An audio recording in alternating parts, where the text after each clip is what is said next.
Ladies and gentlemen, and dear audience watching us live on television, welcome to this session developed jointly between Asharq News and the World Economic Forum here in Davos, where leaders from all over the world have been debating over the past few days ways to collaborate in a fragmented world. For our region, the Arab region, prospects for economic growth face the dangers of the global economic outlook. This is a region that also ranks high when it comes to severe climate risks. In some parts of this region, there are growing social tensions that could potentially lead to political unrest. This is, ladies and gentlemen, a region with a long, and I can go on forever, long history of very ambitious integration projects that eventually amounted to little. Do we see a new build-up of momentum today on that front? Do we see a different approach to the issue of cooperation, focusing on tangible deliverables? Although still work in progress, but the Amman-Baghdad-Cairo agreement, for instance, the ABC, seems to be a promising undertaking to form a regional sub-bloc that could eventually evolve and perhaps fit well into this global multipolar landscape characterized by regionalization and strategic competition. But at the same time, we know that Arab leaders, and while preparing very ambitious medium-term and long-term reform plans, need to deal with today's realities. We're talking about mounting debts for some, we're talking about spiking inflation, we're talking about even shortages of fuel and food in some Arab countries. How do they balance all of these risks? How do they look into the priorities? How do they revisit their goals and the reform strategies? This is what I will also be discussing with my guests. I am truly honored to be joined by His Excellency Abdulatif Rashid, the President of Iraq, and His Excellency, the Prime Minister of Jordan, Bisher al-Khasawneh. Pleasure's all mine. Pleasure. Thank you. And Mr. President, I'll start with you. In its latest report on Iraq, the World Bank emphasized that record oil prices at the moment present this unique opportunity to pursue diversification goals and also address long-standing structural reforms. Let me start by asking you how the new political reality in Iraq can prove to be a solid foundation for that. Well, first of all, good evening, everybody. Thank you very much. I think you used a good word, reality. What is reality? And I would like to go back a little bit about the reality in the past and reality in future. Reality in the past, I'm taking an example, Iraq as an example. We suffered a long time in the past during dictatorship, wars, conflicts, terrorism, sanctions, fighting with neighboring countries, fighting within Iraq, and fighting even international communities. Iraq is a rich country, but unfortunately, as a result of these conflicts, the country became poor in reality. Now, a new phase has started in Iraq, and I'm very pleased to mention it. I think after the last election, we have a better self-confidence in going forward as regard to peace and stability in Iraq, which is good, and it has been good for the last 2 or 3 years. I think Baghdad or other capitals and other world towns in Iraq are much safer than many other towns in the world. That's one aspect. Secondly, you mentioned the price of oil. Oil price is high, and we have benefited from it. Now, what was remained to be active and cooperate with was a new government. Yeah. And we were glad to elect a new government, which is really, in reality, is pushing forward a good program to be achieved for Iraqi people. Not for the Iraqi people, but to help the regional countries and at the same time cooperate with the international community. We have started, and I'm very glad to say the government is very serious to implement its program. And until we solve the conflicts in Middle East by ourselves, without interference from outside, I think I will be a bit optimistic, not very optimistic. But we have to solve our problems. I think wars and conflicts doesn't help our nations. We have to put forward a new reality, cooperations, and save the populations in our countries.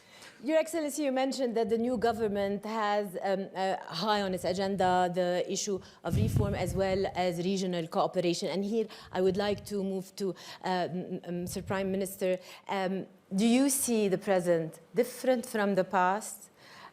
Do you see solid economic foundations and a changing mindset in approaching the issue of cooperation? First of all, let me echo what the President said in terms of thanking you, thanking the WEF for really having us and offering us this opportunity to share some thoughts with you and to be at the receiving end of some of the ideas and thoughts that are usually circulated in this brilliant forum. I think over the past 3 years, with what the world has suffered in the context of the COVID pandemic, and then thereafter the crisis between Russia and Ukraine, has maybe reinforced beliefs that we had personally in Jordan before that the key to progress rests on the foundation of increasing collective action and collective work. You've spoken about the ABC mechanism. It's not an agreement, actually. It's in process. It's a mechanism. Yes, it's aliyah in Arabic, so it's basically a mechanism, which was fundamentally, to tell you the truth, the brainchild of His Majesty King Abdullah II, who had proposed it when His Excellency Adel Abdel Mahdi was the President of Iraq to President Sisi. Realizing the potential of looking at this mechanism in a context of shared interests and serving objectives that the three countries need, and certain strengths and complementarities and comparative advantages that the three countries have. So it began with a mechanism that was quite loose, and then subsequently it became more institutionalized. It began to basically convene and hold meetings annually at the summit level, rotationally between the capitals of the three countries. And then through that mechanism, a secretariat was established that was able to identify actual real projects that would benefit the three countries. And from these projects, I can cite 2 projects: an industrial zone or city on the Jordanian-Iraqi border, and hopefully a pipeline that would carry Iraqi oil and gas from Basra through Jordanian territories into Aqaba and then onto Egypt, and to basically establish a lot of logistical hubs along the pathway and course of this line. And I think that anybody who knows about geopolitics would see the value of such projects to Iraq in terms of offering alternative outlets for the export of its oil and gas. Definitely. For Jordan, in terms of basically having the passage of a pipeline that's needed and that can meet some of the requests and needs of Jordan, the Jordanian economy, and really establishing centers of activity around it. And for our brothers in Egypt also to complement an effort that they have and that we partake in the context of the Eastern Mediterranean, in their arrangement with the Turks and with the Greeks, in our mechanism with also Turkey and Greece, and in the context maybe in the future when we see comprehensive peace in the region in terms of linking with the Eastern Mediterranean energy club that was established recently. And all those synergies are fundamental and essential to the advancement of the economies of the region, and they meet the needs and challenges that respective countries face. it's quite sad and ironic that when we look at the inter-Arab trade, for example, and investment, and after the Arab League was founded in 1945, we see that inter-Arab trade, despite the fact that we have a free trade Arab agreement, does not exceed 13% of the total volume of Arab countries' trade. So there's a serious deficiency in that aspect. While, and I'd like to use this example, in Europe it started with the modest interest of coal and steel, which has evolved almost into a full unity on the economic front, with what also now reached the height of approaching a unity even on a unified foreign and defense policy issues. While we basically did not succeed in doing so, because I think we began quite big at a macro level rather than following incremental small steps that would have led to larger integration. His Majesty had advocated this idea before the advent of COVID. This is when the ABC actually started. Yes. But I think it's only reinforced as a need and as a requirement after COVID. It's not done in isolation and separation, and it's a mechanism that we always said is one that's open to other countries who might be interested and who can offer a certain angle and advantage from those linkages that are predicated on the strengths and comparative advantages of each and every country. I want to thank you, Prime Minister, because here now you listed several main points that we're going to be discussing. You mentioned the energy sector. You spoke of trade also. So I want to go here to Mr. President with the energy sector at the beginning. And we're talking here about the Basra-Aqaba pipeline. Can we say that the deal is almost done regarding the extension to the northern coast of Egypt? Are you asking me? Or yes, asking Mr. me? President. Well, let me start by saying that, as I mentioned earlier, that the government's new program is based on two aspects.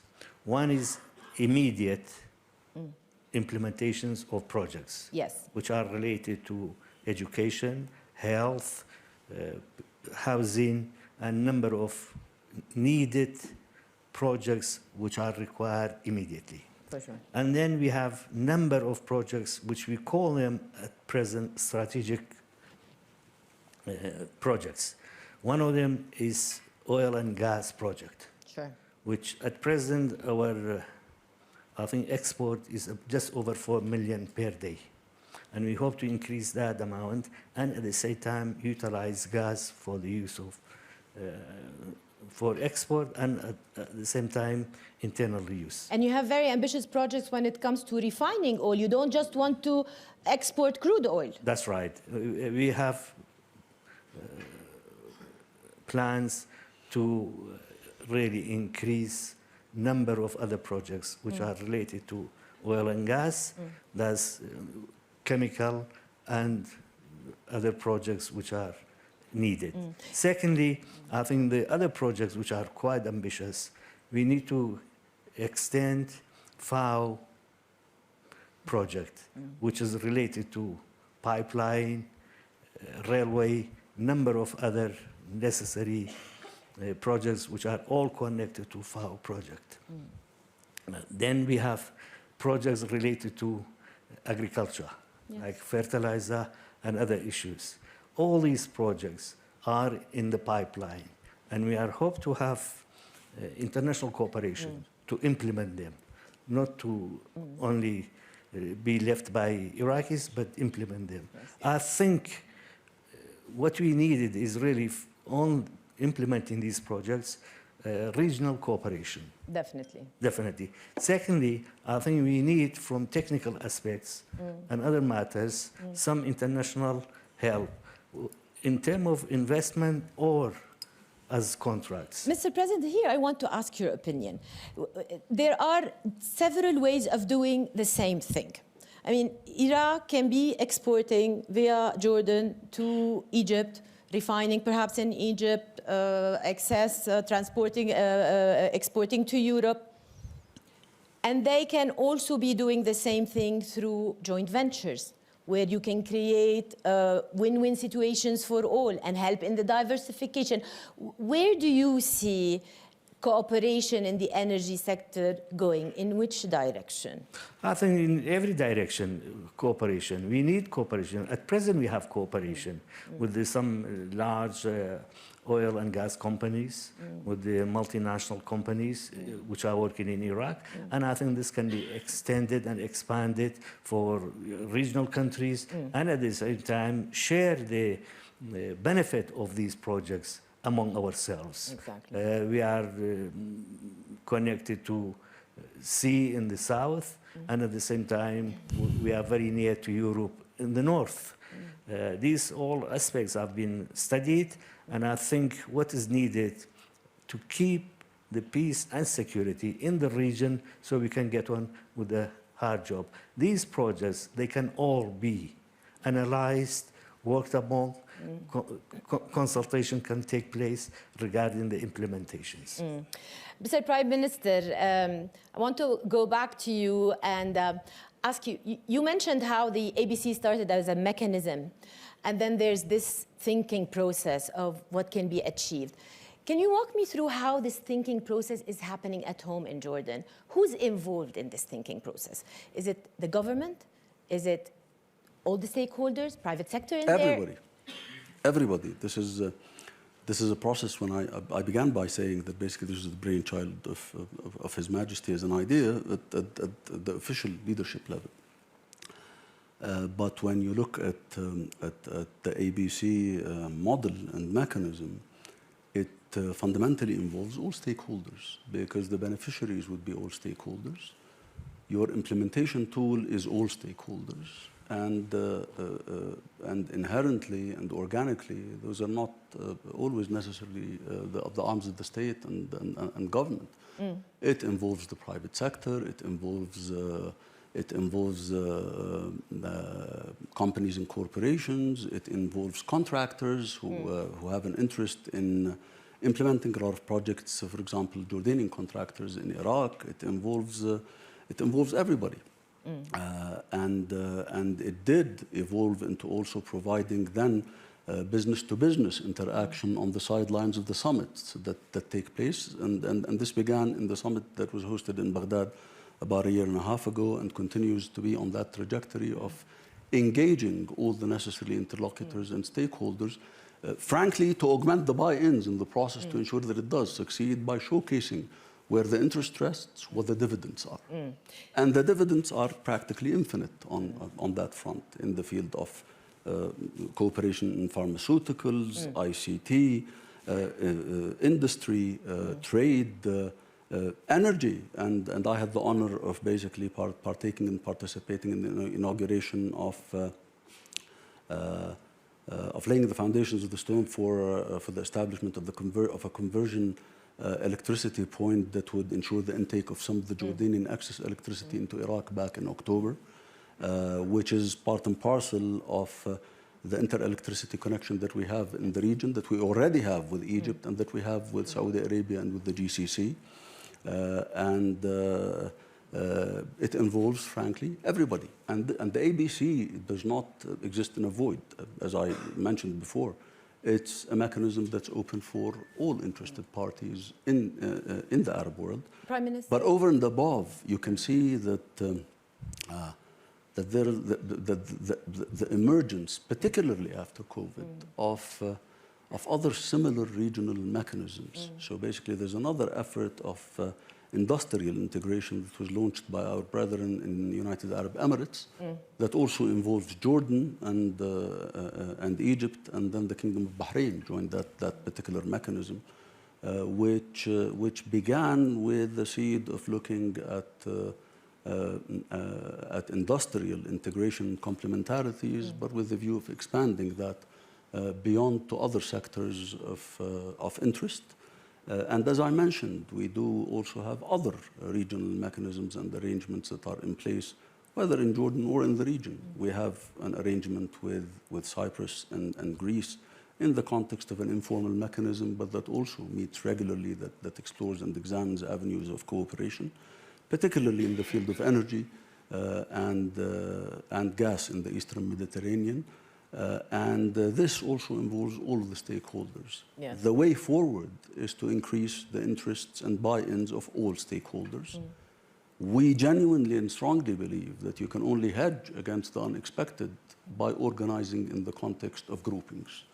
Whether the groupings begin in limited-sized groupings or expand then to become something that is covered by the umbrella of a regional organization or maybe an international organization of sorts. I'm holding this because you said, and I quote recently, we don't have the luxury not to empower the private sector or the luxury of putting hurdles in the face of investors. Let Absolutely. me talk about the industrial zones we're talking about here. So how are joint ventures going to be encouraged? And those factories that are going to be producing there, are they going to be able to export without paying customs to the countries part of the agreement? In Jordan, His Majesty has launched, as we have entered the second centennial, a comprehensive reform agenda that rests on three foundations: political reform, an economic vision, and administrative reform. And they're interrelated paths for comprehensive reform. The economic vision is a vision that spans across the lives of government. It's a 10-year vision. It aims at doubling the growth rate in Jordan to a percentage of 5.5%, with an ambitious objective of offering employability to 1 million Jordanians by the end of the 10th year. It rests fundamentally on the realization that for that to happen, we need to attract, on average, foreign direct investment that amounts to $1.5 billion and to mobilize domestic direct investment of an amount of $2.5 billion per annum. Now, in order to do so, we had to revolutionize our normative framework and regulatory framework for investment, and that is why we enacted a new investment law that offers tax breaks, that offers even exemptions from income tax for labor-intensive projects, for projects that are earmarked and directed to areas outside urban concentrations to ensure the development of those particular areas with sweeping tax exemptions and the ability and customs and duties and all associated fees. We have also embarked on structural reforms aimed at the electricity sector to allow us to basically cushion and lower the prices of electricity, which is a challenge in Jordan, to productive sectors, including the industry and including the commercial enterprises and hospitals and tourism facilities. But we also have an ecosystem that so far we have not been able to completely make use of. We have a free trade agreement with the US that's quite liberal, that allows any business in Jordan that manufactures to export to the US market, which is quite vast, and to be accorded like product treatment in the US markets and in Canada, in addition to the broad array of free trade agreements that we have with other countries. And this gives us an advantage, gives others also the advantage to basically really make good on their investments in Jordan by ensuring safe IRRs for them and generating the legitimate profit that they would accrue as a result of investing in Jordan, while at the same time assisting us in creating employment opportunities and to become a hub for various types of activity in the region, including renewable energy, clean energy, green hydrogen, ammonia, and indeed tourism in all its facets, including medical tourism. Here I'd like to go to Mr. President, and the Prime Minister was just talking about the ambitious 10-year plan in Jordan. They want to attract $41 billion in FDIs. And I want to ask you about the current financial situation in the world. And when you look at these tight conditions, where do you see appetite for Arab cooperation projects, to invest in these projects? And do you think that any capital that is going to either region will be sensitive to ESG considerations?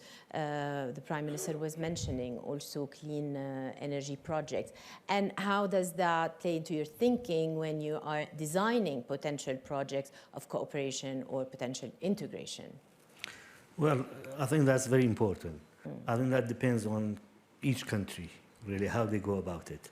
I think in Iraq, we are lucky that we have capital, enough capital. I think we are the only country in the Middle East to have reserve rather than borrowing money. And that's very helpful for our economy. And that's why we have started taking long-term strategic planning for our development and for our future projects. Regarding the cooperation, I think cooperation is absolutely necessary between all the countries because we are already. I'll give you one example. Excuse me. For instance, water. Yes. Maybe I'll ask for a glass of water. No, it's water. Okay. Yes, yeah. Regarding the water, we get most of our water from our neighboring countries. Yes. And if we don't have full cooperation, we lack of water in Iraq. So this is absolutely necessary. That's one example. The other examples is we have,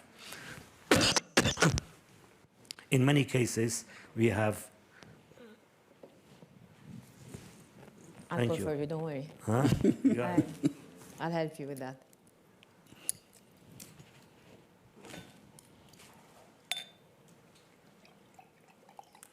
That's enough, thank you. I'll keep it for you here, sir. Thank you. Other point is we do share some oil fields within Kuwait, within Iran, with other countries. So we don't have much choice but to cooperate along these lines. Yes. So this is absolutely necessary. I think our situation is a little bit different from other countries. I think we are lucky to have agriculture, to have tourism, to have oil fields, and to have gas. So, Mr. President, what's your view on pooling economic resources in the region, creating regional investment funds, for instance? Well, that's probably in future. I think once we have full cooperations between the countries, and once we remove the conflicts between for our interests, I think it will be absolutely necessary. You mentioned also renewables. Energy. Renewable energy. How high is on your agenda investment in renewable energy? And we know that you have neighbors who are also, or other Arab countries who are also being pioneers on that front. Well, I'll tell you, this is the program of the government. First of all, regarding oil and gas, which is important. We have to increase it, and we have to use gas as well as oil. Second, petrochemical industry. Thirdly, renewable energy. So it is on our agenda. Fourthly, increase or develop industrial town of FAO, which is really has to be a large project, and it might take a long period of time. And then thirdly, finally, is transportation. Also, here I'd like to go back to the Prime Minister, because there's also one aspect related to startups in the region. And startups, there's quite a vibrant entrepreneurial community and spirit in Jordan. However, the size of the market makes their lifespan rather short. How can the thought of helping these small companies, startups, scale through opening neighboring markets for them? How can that work? Well, are there mechanisms being put in place for that? Indeed, and we boast of the fact that we basically have an extremely conducive and healthy environment for nurturing and growing startups. And then facing the challenge that when they need to grow further, maybe the required finances are not readily available to them in Jordan. So they end up moving elsewhere and really achieving success and growth with flying colors. Based on the capabilities and the abilities that they were equipped with in leading institutions that we have in Jordan, an ecosystem that's extremely enabling for startups. But also today, we have at least the seeds of cooperating with others, and we have established an entrepreneur startup fund that's joined with our brothers in the UAE just 3 or 4 months ago that offers funding and financing and seed money worth $100 million to encourage that ecosystem further in Jordan. And it's an area that we're proud of, and we will continue and stay the course in that particular dimension, because it does carry an extreme high added value to the economy and to our youth and human resources that are really brilliant in Jordan, and to accord and offer them financing opportunities and windows that would allow them to grow not only domestically through tools that are being developed now through the Central Bank of Jordan and through other microfinance institutions, but also through gridding with other sovereign funds in various countries, or big corporations that are keen to enter into partnerships with us and to develop that particular important area of economic activity. Can I just come to one point? I think all these are good to have a plan for it. But I think what is lacking in the Middle East is proper encouragement for private enterprise, which is lacking. And we face large number of graduates leaving school, and in many countries still in the Middle East, all their ambition is to work for the government, because lack of private opportunities in the country, and which cause really large funds to be allocated for salaries and wages, and at the same time will not produce much for the economy. But Mr. President, how realistic is it now to go deep into a public sector reform given the living conditions? I mean, here in Jordan, you have that on the agenda, but I mean, your new budget still sees some increase in allocations for bodies in the plug. There is a reality here. So I want to hear your view on that, Mr. President. And I'll come back on that. Yes. Sorry, you asking me? Yeah, I'm asking both of you. The reality is, I think we have to modernize some of our financial laws, which is very important. Then at the same time, banking rules and regulations. Yes. And furthermore, government help to encourage private enterprise. I think at present, all these are lacking. In Iraq, which are the sectors that you think have the potential to absorb all this new working force, all these graduates? I would like to point out, in Iraq, I think until 2003, we had at least 10,000 small factories, manufacturing, working place, production lines. Since 2003, they have all been closed down. Yes. And yet, the labor force in these countries are still receiving wages from them. This is a large cost. Instead, we can easily open these manufacturers and industrial workshop in a short period of time. And this is the plan of the government.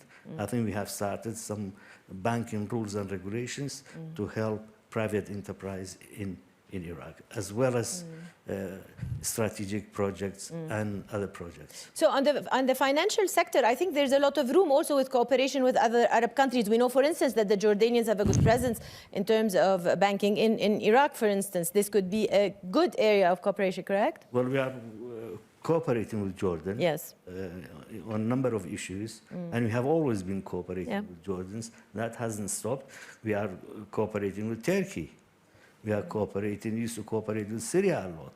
So our cooperation hasn't stopped. I think our import from Turkey sometimes reach 20-25 billion a year. That's only import from Turkey, apart from others. No, this is important, but I think encouraging private enterprise must be the priority of many countries in the Middle East. Prime Minister, I think you wanted to comment here. Yes, and and with the permission of the president, I may be forced to transgress a little bit on his time. Public sector reform is the third tier of reform in Jordan. Definitionally, it does not entail necessarily large-scale layoffs. Our public sector reform plan does not actually entail any layoffs. They entail process re-engineering, they entail facilitation of processes in the interface between the citizen and the private sector to render the public sector more citizen-centric in terms of the services and the efficient services that it provides, and moving in the direction, of course, of digitizing the interface to minimize petty corruption and to also ensure the facilitation of the processes of the interface and the interaction of the citizen with the governmental institutions, with the public sector, and the same goes to the business sector. It's an enabler in many ways for the economic activity, for the realization of the economic vision. Jordan is different from Iraq in the sense that we don't have the natural resources that Iraq has. Yeah. And we have the financing challenges and needs, and this is why we look at other sectors. We look at basically revamping the vocational training, the vocational education dimension, where we can provide and furnish not only the local Jordanian market with trained vocational training graduates, but also the regional markets and the global markets beyond. We're looking at other sections such as, or sectors such as business processing outsourcing, and this is one area where we focus on because this creates a lot of jobs and creates added value to the economy. Same applies to data centers, and we're trying to basically establish an ecosystem that attracts such data centers to Jordan. Over and above to basically what we call today creative industries, including cinematography, and we have an abundance of areas that have attracted the attention of large productions in the field of cinematography to basically operate in Jordan, but also to transfer knowledge in a context that would enable us to graduate people who are experts in those fields of creative industries, such as cinematography, but there are other areas, including e-gaming and all other walks of activities that can be extremely, extremely helpful and that can be exported to the region. And we see a lot of Jordanian talent that worked on major productions today go in the direction of assisting other neighboring countries who began to become the theaters of shooting certain big films and big productions in their territories. So today we have shortages in Jordan in terms of Jordanians who have become experts as a result of Jordan being a destination to some of those creative industries. The field of pharmaceuticals in Jordan is quite leading and branching out to countries in and around the region. We're privileged to have with us Mr. Mazen Darwazi, who represents Al Hikmah company that has become a global company. It began in Jordan. It has now economic activities and factories all over the world, in the Gulf, in Europe, and elsewhere. And those are definitely sectors that we have invested in, that the state has invested in, and that we're looking forward to basically accruing the dividends from this investment, but also to ensure that their continued participation, empowerment, and enablement, because the answer to the question is through empowering the private sectors, not only in Jordan, but also establishing synergies and connections between our private sector and the private sectors in various neighboring countries in the region that would then allow achieving our growth objectives based on creative solutions when we lack the needed natural resources. But allow me to add one thing. This also requires a lot of discipline in terms of identifying in economies, in peer economies like ours, in identifying your home-based reforms that you need to embark on. Today, we have an exemplary relation attested to by the IMF and the international monetary institutions and the international rating agencies, because we have managed to maintain an extremely sound fiscal policy that has ensured macroeconomic stability, that has enabled us to maintain inflation rates in the midst of the hikes that occurred in inflation rates regionally and globally at a 4.2%, which is really an extremely low number compared to all of the neighboring countries, with the exemption of countries that have the blessing of having natural resources that can basically support them in controlling inflation. We have managed to successfully conclude 5 reviews with the IMF. We have basically had, as a result, the global rating agencies either maintain our rating at B1 stable or upgrade it to B1 stable into positive.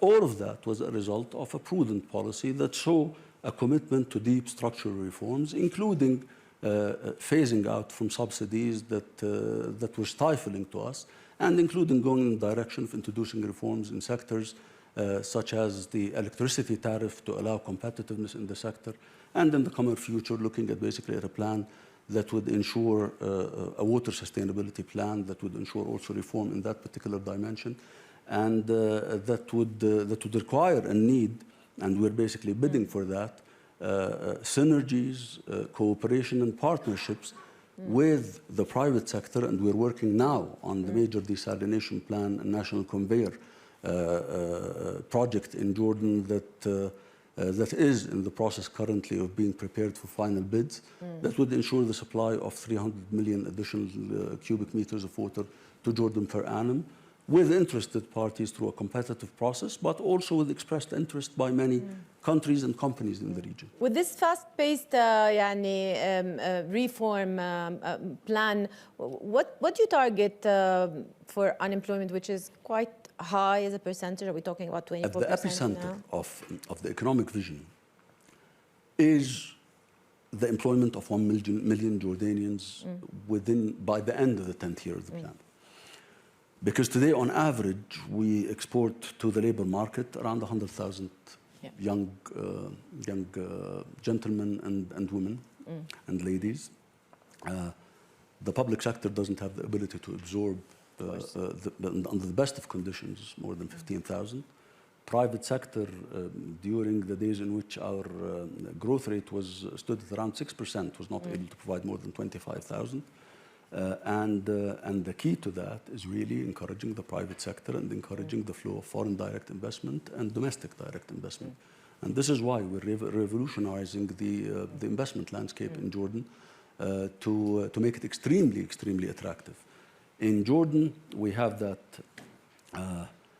macroeconomic fiscal stability that is attested to by the entire world. Yes. And thank God, and to the wisdom of our leadership in Jordan, we have also the political stability that is also one attracting factor and that we boast of, and we will stay the course on that. Mr. President, the Prime Minister mentioned looking and searching always for creative solutions. Now, Iraq has since the 70s over 20 bilateral trade and economic agreements with other Arab countries. Is it time to look at upgrading these agreements creatively? And what does that mean for you? No, I fully agree with you. But to be quite honest, this government is not responsible for the previous, I'm talking about the 70s or 80s agreements. Now we have started conducting a campaign, really, and we are visiting a number of places which we have had agreements with them, and we are reviewing these agreements, and we are also pushing for new agreements with these countries. I think our Prime Minister has already visited a number of European countries, and I have visited a number of Arab countries, and we are talking about these issues almost on a daily basis. And we are receiving large number of delegations from all over the world on a daily basis, because I think our projects are very ambitious, and hopefully it will help the economy of the entire region. We would like to have a place, and to share it with others. Because we, at present, as I mentioned, we share a number of resources with other countries, and we are all interconnected. And I think the sooner we have a better understanding among ourselves and to work for the benefit of the population in the area, better. And we have to sort of compromise between the conflicts and the stability of the region. I really wanted to open the floor for questions, but I guess our audience will have to ask you outside the hall because we've used our time. I think the main takeaway is that perhaps going forward, we need to stress on the transactional perspective when it comes to growing this Arab momentum for cooperation and eventually, hopefully, integration. Thank you very much for attending here in Davos, in the Congress Center, and thank you, dear viewers, for watching us live on television in this session developed jointly by Asharq News and the World Economic Forum. Thank you very much, Mr. President. Thank you very much, Mr. Prime Minister. Thank you so much, Zeina. دمتم بخير وإلى اللقاء. Thank you.